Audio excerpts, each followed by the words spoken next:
বন্ধুরা, বিশ্বকাপের স্বপ্ন শেষ ভারতীয় এই মহাতারকার।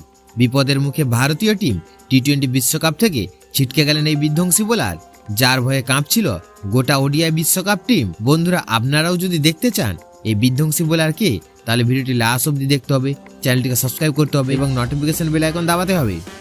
বন্ধুরা, টি-20 বিশ্বকাপ খেলা হচ্ছে না মোহাম্মদ শামির।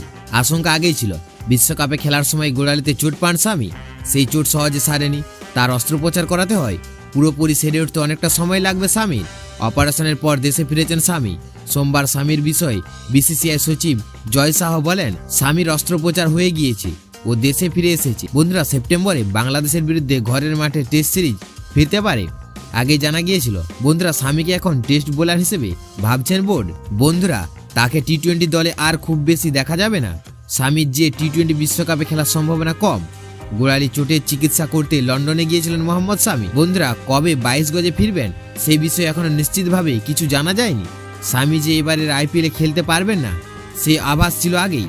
শামির থাকাটা ভারতের কাছে চাপের, তবে চোটের জন্য গুরুত্বপূর্ণ। বন্ধুরা, শামির না থাকাটা ভারতের কাছে চাপের, তবে চোটের জন্য গুরুত্বপূর্ণ সময়ে মাঠের বাইরে থাকাটা তার কাছে আরও বড় হতাশার।